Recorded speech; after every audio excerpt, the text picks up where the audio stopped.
မစ္စဘာနာစတန်ယံမောဧတံမင်္ဂလမုတ္တမံတေယေတေရက်တောက်စားခြင်းမှဝေးစွာရှောင်ကျင်ခြင်းသည်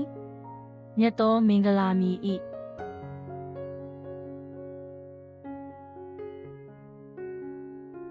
စတယအိုးနှင့်အယက်သမား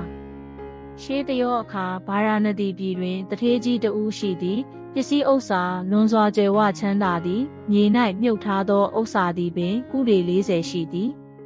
တထေးကြီးသည်ကျယ်ဝချမ်းသာသည်နှင့်အမျှကုသိုလ်ကောင်းမှုတို့ကိုလည်းအထူးပြုသည်ထို့ကြောင့်ကွယ်လွန်သောအခါတာဝတိန်သာနတ်ပြည်၌တည်ကြားမင်းသွားဖြစ်လေသည်တထေးကြီးတွင်သားတစ်ယောက်ထဲသာရရှိသည်တထေးကြီး၏အမွေပစ္စည်းတို့ကိုထိုသားတဦးလေးသာရရှိသည်တထေးသားကမလိမ္မာမိုင်မဲသူဖြစ်သည်ထို့ကြောင့်ဥစ္စာတို့ကိုအကျိုးရှိအောင်မသုံးမျိုးမျိုးဖြုံးတီးပြစ်၏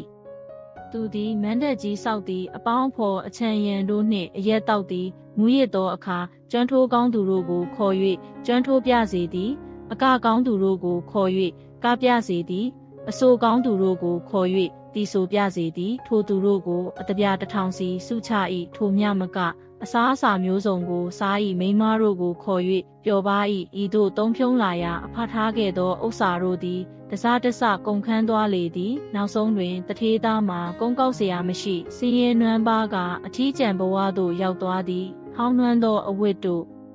ကိုဝတ်ဆင်လျက်စင်းရဲစွာနေထိုင်စားတောက်ရလေသည်ဖခင်ဖြစ်သူတိကျမင်းသည်သားကိုဆင်ခြင်ကြည့်သောဖြစ်ပျက်ပုံအလုံးစုံကိုသိမြင်သွားလေသည်ဤတွင်သားကိုချစ်ခင်သဖြင့်လူပြည်သို့ဆင်းလာသည်သားထံချင်းကပ်လျက်တောင်တတိုင်းအလိုရှိရာပေးသောစာတရအိုးကိုပေးသည်အမောင်ဤအိုးသည်လိုရာကိုရစေသောစာတရအိုးဖြစ်သည်တင်အလိုရှိရာတောင်းတွေ့အသုံးပြုပါဤအိုးကိုလည်းမကွဲအောင်တတိဖြင့်ထိမ့်သိမ်းထားပါနောက်ထပ်ငါမပေးနိုင်တော့ပါဟူ၍ပြောဆိုမှကြား၏ထို့နောက်နတ်ပြည်သို့ပြန်ကြွသွားလေသည်တထေးသားသည်ဝမ်းမြောက်မဆုံးဖြစ်၏အလိုရှိရာကိုတောင်းတရာအိုးထဲတွင်ပေါ်လာ၏ရင်းတို့ကိုသုံးဆွဲ၏မကြာမီတေအရက်ကိုတောင်းတ၍တောက်စားမှု၍ပြန်လေသည်တနေ့သား၌တထေးသားသည်အရက်ကိုတောင်းတ၍တောက်စားသည်အလွန်မူရစ်သောအခါဖခင်တိကြားမင်းမှာသောစကားကိုအလေးမပြုအရက်မူးမူးဖြင့်စစာတရားအိုးကိုမြောက်ချီဖမ်းချီပြု၍ကစား၏တစ်ကြိမ်တွင်အိုးကိုမြောက်ကလက်ဖြင့်ဖမ်းရာမမိချော်ထွက်သွား၍အိုးသည်မြေသို့ကျကာကွဲလေ၏ထိုအချိန်မှစ၍တထေးသားသည်တဖန်စင်းရဲမွဲတေသွားပြန်သည်ဖခင်တိကြားမင်းသည်အရက်သမားကိုထပ်မံ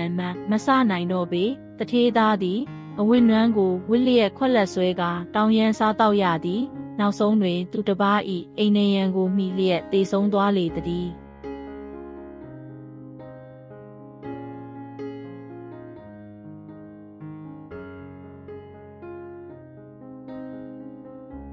ဒီနေ့ဗီဒီယိုကိုနားဆင်ပေးကြတဲ့မိတ်ဆွေများအားလုံးကိုကျေးဇူးအထူးတင်ပါတယ်ကိုစိတ်နှပြကျမ်းမာချမ်းသာကြပါစေနောက်ထပ်စိတ်ဝင်စားဖွယ်စာပေနှင့်ဗဟုသုတဗီဒီယိုများအတွက် Subscribe လုပ်ထားဖို့မမေ့ပါနဲ့နော်